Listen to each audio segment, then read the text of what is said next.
Pupunta kami sa kabilang isla, partida, kagigising lang namin diyan, guys. Wala pang ligo-ligo, basta naghilamos lang na toothbrush and then alis na ng bahay. So, first time kong sumakay ng ganyan sa Pilipinas. Yung ganyang kaliit na bangka is my first time.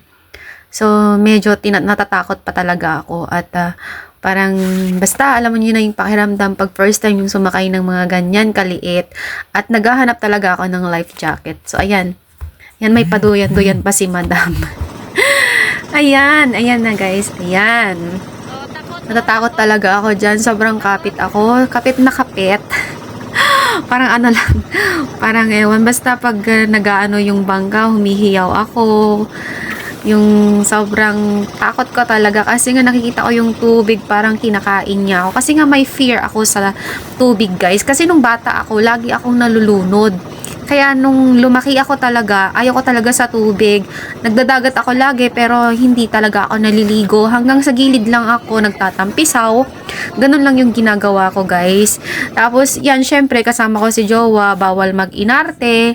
Ayan, baliktad na ang aking video. Bakit ganito? So, patalastas lang yan, guys, yung mga nauna. Ito yung daanan namin.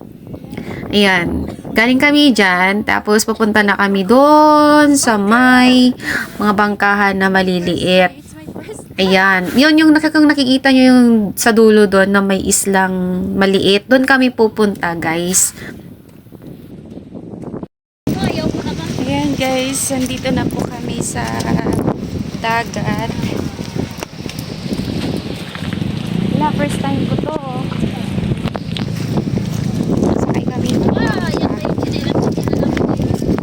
Ha? Kaya nga nagpapabili ako ng sinelos ko na white. Ibang ko na din yun. Bali, lusi ka mo anong bituan. Yan, sasakay kami guys ng bangka. First time ko po. Hans! Ang isa dito, si Nicole Dere.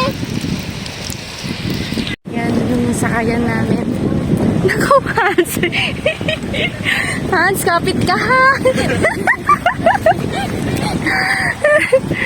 Yan, dalawang bangka yung gagamitin namin.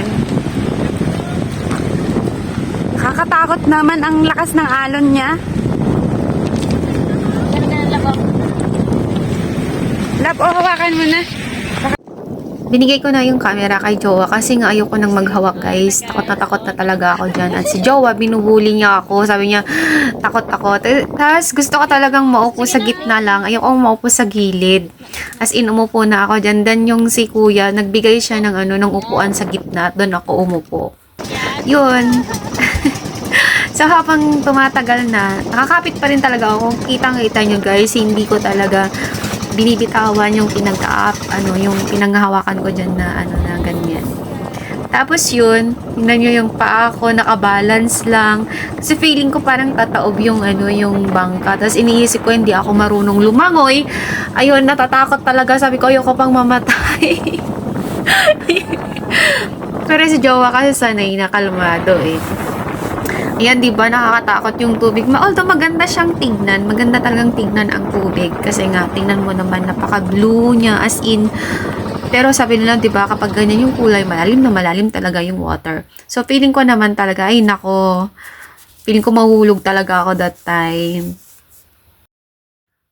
Sa tinagal-tagal na nagbi-beach ako, ngayon lang talaga ako sumakay ng ganyan at syempre, nagkalakas ako ng loob kasi nga kasama ko si Jowa. Syempre, pag kasama mo yung Jowa mo, hindi ka takot. Parang lahat gusto mong ma-experience kasi nga malakas yung loob mong gawin kasi nga andyan siya. Parang may ka,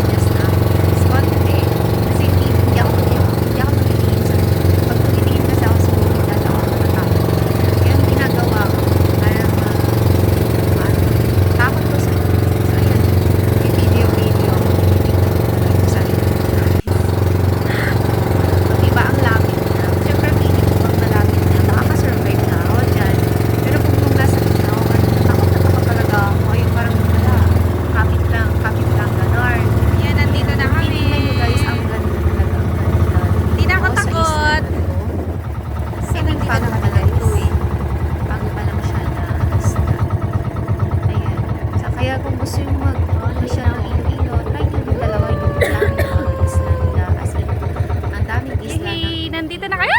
Yes, I made it! hindi ka magsasawa kasi nga fresh yung water. Ang ganda ng tubig, ang linis, Ang guys. clear ng water, kitang-kita mo yung Pagbalik tao namin ng Hong Kong, By the Negra way, na kami. tsinelas pala yun guys ni Jowa. Kasi yung tsinelas ko, ayaw kong basahin kasi nga Lapag chinelas ka, masakit!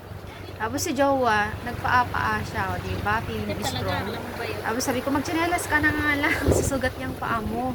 Yan, nagpalit kami ng chinelas. So, ayan, nandito na po kami at tumitingin na kami guys ng mga cottage. At yan po yung napili namin. Yung pang worth of 500 pesos. Yan sa place na yan. Yan, pwede ka nang mag-ihaw. Kahit ano, yung fish na kinuha namin is Ganda dito. fresh pa, bagong huli guys. Kaya kahit ano, iihaw mo lang siya, masarap siya kasi nga bagong kuha guys. Yan, yung place na yan, pwede kang dun ka mag-ihaw. Ayan, dito yung napili naming cottage. Ayan, nag-order na kami ng mga pagkain, take out yung iba. Santo Rosario, apo ni Kuning. Second day ko pa lang sa Iloilo is parang feeling ko ang tagal-tagal ko na sa place na yan. Tapos, tawag nito, ang ganda talaga ng pag nasa gitna ka ng dagat. Ayan, di ba nasa island kami. Tapos inikot ko talaga yung camera ko. Ang ganda. Ang ganda talaga ng view. Welcome to Tapos, feeling ko, sabi ko parang nasa Hong Kong lang ako. Ayan, Tapos, entrance pagpupunta po kami is ng 30 island per ng Hong head. Kong, ganito din yung Tapos style. yung cottage nila is napalibutan ka ng depende po bundok guys and kung then ano yung water. kukunin nyo. Ganon din kasi ang Hong Kong May guys. So feeling ko nasa Hong Kong lang ako. So yun, yung parang hindi na bago sa akin. Yan nga lang, first time kong Ayan. sumakay sa mga May ganyan sari-sari na store din sila dito. So ayan, naghahanap Very kami guys convenient ng mga naman. dried fish dyan kaso wala silang paninda. Mga ganito guys. So nilibot na lang namin, dalawa kami ni Jowa. Ganyan yung mga cottage nila. ganda Pag malaki ng iba-ibang place. price yan guys. Very Pamili lang kayo kung saan kayo relaxing siya. komportable. Tapos pag May ano din sila pavilion, dyan guys, may 1,000 store din sila pesos. pag wala kayong pag hindi kayo nakabili ng mga ano nyo, pwede kayong bumili doon. Tapos may mga sarili buko. din Baka silang naman free ang CR. buko dito. Tapos may mga place dyan na pwede kang mag picture taking. Yan. Ang ganda guys, ang ganda. Ma-appreciate mo talaga yung place. Yan guys, yung Bisugo. isda na binili nila. Bisugo Fresh na siya. fresh. Fresh from the sea. Ano pangalan nito? Ayan. Ihaw lang kayo kung gusto nyo. Kainin nyo yung gusto nyo. Ganyan. Maluto ng mayo ng sobrang mayara sa dala. na-appreciate ko talaga ang family. Maluto ng bigawan Jowa, kasi sobrang bait nila at yun. Actually, magkakasundo lahat. Pork!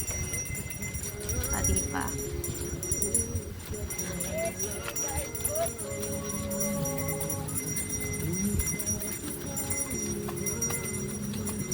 Bukaw-bukaw.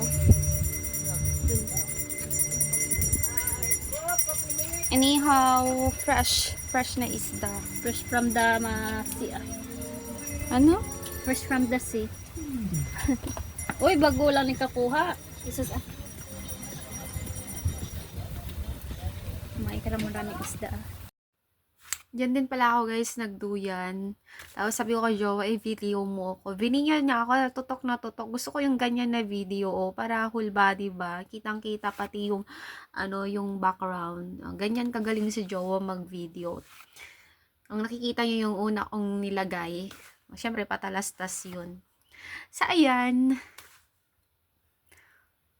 Mga ilang oras kami dyan na nag-stay hanggang I think alas 2 ng hapon or alas 3. Tapos yun, umuwi na rin kami kasi may mga activities pang gagawin. Kasi kinabukasan is magbibiyahe yung kapatid ni Ram. Ang linaw ng tubig guys, ang linaw ng lahat ng nangyayari. Sobrang saya po guys, sobrang saya ng pagpunta po namin dyan. Yan. Thank you for watching, thank you guys.